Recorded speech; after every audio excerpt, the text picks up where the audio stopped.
अस्सलामुअलैकुम। Motivational talk में मैं आपका दोस्त खाबर अब्बास। नाज़रीन, दुनिया में दो तरह के इंसान होते हैं। एक वो होते हैं जो हालात से डर के, घबरा के, डर के मर जाते हैं, और एक वो लोग होते हैं जो हालात का मुकाबला करते हैं और मुकाबला करके जी जाते हैं। हमें ये डिसाइड करना है कि हम हालात से डर के मरेंगे या हमने हालात का मुकाबला करके जीना है।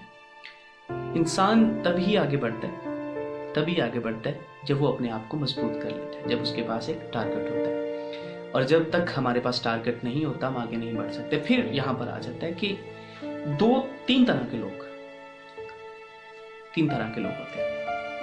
एक वो जिनके पास टारगेट नहीं होता, वो नाकाम हो चुके होते हैं, वो उनका शब रोज़ अजीबोगरीब किस्म का होता है, अजीबोगरीब किस्म की परेशानियों में गुजरता है।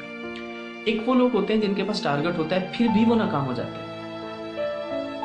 क्यों? क्योंकि उनके पास प्लानिंग नहीं होती। वो टारगेट तो सेट कर लेते हैं लेकिन उसको अचीव करने के लिए कुछ प्लान नहीं करते होते। तीसरे वो लोग होते हैं जिनके पास टारगेट होता है और टारगेट को सेट करने के बाद वो अपनी प्लानिंग सेट करते हैं, अपनी प्लानिंग को ऑर्गेनाइज करते हैं। प्लानिंग को सेट करने के बाद स्टेप बाय स्टेप अपने टारगेट के करीब आते जाते हैं। हमें तीसरे किस्म के लोगों में हमें पहले टारगेट डिसाइड करना है। टारगेट डिसाइड करने के बाद अपना प्लान तैयार करना है कि हमने कैसे वर्क करना है, किस तरह उस टारगेट को अचीव करना है।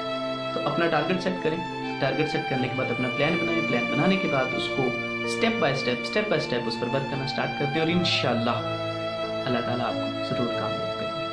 अपनी दुआओं में ज़रूर याद रखिएगा और अपना फीडबैक भी मुझे ज़रूर देते रहा करें। आपकी मोहब्बतों का, आपकी चाहतों का बेहद शुक्रिया। आपका अपना